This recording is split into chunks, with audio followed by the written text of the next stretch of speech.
Viewers, আজ আমি আপনাদের সাথে শেয়ার করব অটো রেসপন্স না পেয়েও আমি অ্যাপয়েন্টমেন্ট ডেট পেলাম এবং কিভাবে কখন ইমেল করে অ্যাপয়েন্টমেন্ট ডেট পেলাম এবং আপনারা যারা ইমেল করেছেন কত তারিখের ইমেলগুলোকে ভিএফএস গ্লোবাল অ্যাপয়েন্টমেন্ট দিচ্ছে। তো সম্পূর্ণ বিষয়টাই আপনাদের সাথে আমি বাস্তব তথ্য প্রমাণ ভিত্তিক পর্যালোচনা করে দেখাবো। তো আমি যে ইমেলটিতে অ্যাপয়েন্টমেন্ট ডেট পেয়েছি সেটাতে লগ ইন করছি।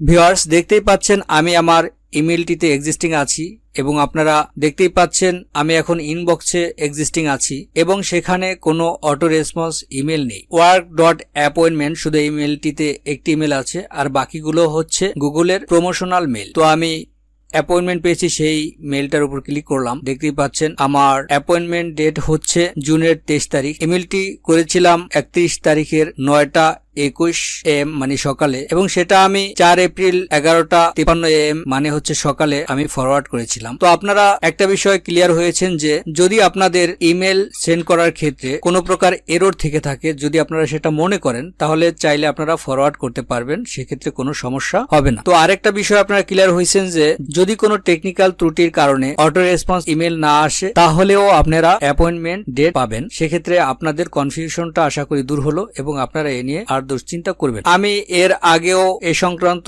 একটি কল রেকর্ড, যেটা আমি ভিএফএস গ্লোবালের সাথে সরাসরি কথা বলেছিলাম, সেই কল রেকর্ডটি আমি আপনাদের সাথে শেয়ার করেছিলাম। চাইলে আপনারা সেই ভিডিওটি পুনরায় দেখতে পারেন, আমি আমার ডেসক্রিপশনে ভিডিও লিঙ্কটি দিয়ে দেব। তো আপনাদের আরেকটা কথা বলে রাখি এবং সেটা আমি আগেও বলেছি যে আপনারা যারা ইমেল করবেন যদি দেখেন যে ইমেলটি সেন্ট অপশনে আছে তার মানে হচ্ছে আপনার ইমেলটি যথাযথভাবে সেন্ট হয়েছে এবং সেক্ষেত্রে আপনারা আরেকটা জিনিস নিশ্চিত হবেন যে আপনার ইমেলটি স্প্যাম অথবা ট্রাশে আছে কিনা। তো যদি স্প্যাম অথবা ট্রাশে না থাকে এবং সেন্ট অপশনে থাকে, সেক্ষেত্রে যদি আপনি অটো রেসপন্স ইমেল নাও পান কোনো সমস্যা নেই। সেন্ট অপশনে থাকা মানে হচ্ছে আপনার ইমেলটি যথাযথভাবে সেন্ট হয়েছে এবং সেটা আমি আশা করি সম্পূর্ণ আপনাদেরকে তথ্য প্রমাণ সহ দেখিয়ে দিতে সক্ষম হয়েছি। তো আপনাদের সাথে আমি আরেকটা বিষয় শেয়ার করব, সেটা হচ্ছে অ্যাপয়েন্টমেন্ট অনেকেই পাচ্ছে। যেমন এই ভাইটি পেয়েছে, তার জমা ডেট হচ্ছে মে এর 24 তারিখে। এই ভাইটি 21 মে অ্যাপয়েন্টমেন্ট ডেট পাইছে 8:30-এ। এই ভাইটি পেয়েছে 18 মে এবং এই ভাইটি পেয়েছে 19 জুনে। তো আপনারা যারা ইমেল করেছেন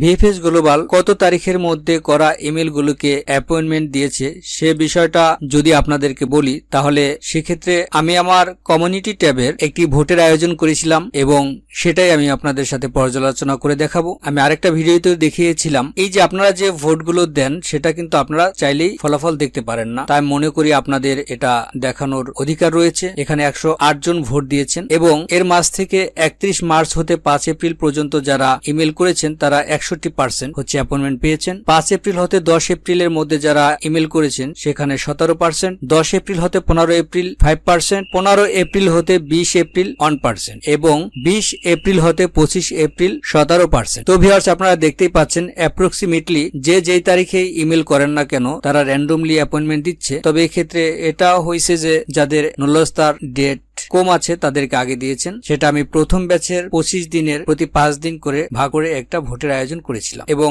আমি বিশ্বাস করি যে আপনারা এই ভোটগুলো যথাযথভাবে দিয়েছেন। কারণ হচ্ছে আপনারা কেউ কাউকে চেনেন না, আপনারা ভোটের ফলাফলও দেখতে পান না এবং আমি কোনোভাবে আপনাদেরকে এই ভোটে প্রভাবিত করিনি। তো আপনারা যদি গ্রুপে কিছু একটা শেয়ার করেন হয়তো বা সেখানে আপনাদের কিছু ক্রেডিট নেওয়ার উদ্দেশ্য থাকতে পারে। ভোটের ক্ষেত্রে আসলে 0% এরকম ক্রেডিট নেওয়ার অপশন নাই, সুতরাং আমি মনে করি ভোটগুলো অথেন্টিক। তো ভিউয়ার্স, আশা করি আপনাদের আমি সঠিক তথ্যগুলো তুলে ধরতে সক্ষম হয়েছি এবং আপনারা দেখবেন যে আমি সবসময় চেষ্টা করি নির্ভরযোগ্য তথ্য দেওয়ার জন্য যাতে আপনারা বিভ্রান্ত না হন। তাই আপনাদের প্রতি আমার রিকোয়েস্ট থাকবে আপনারা আমার চ্যানেলটি সাবস্ক্রাইব করে রাখবেন এবং এটাকে আমার সবার একটা কমিউনিটি হিসেবে বিবেচনা করবেন এবং আপনাদের কোনো পরামর্শ থাকলেও সেটা আমাকে জানাবেন। ধন্যবাদ সবাইকে, ভালো থাকবেন।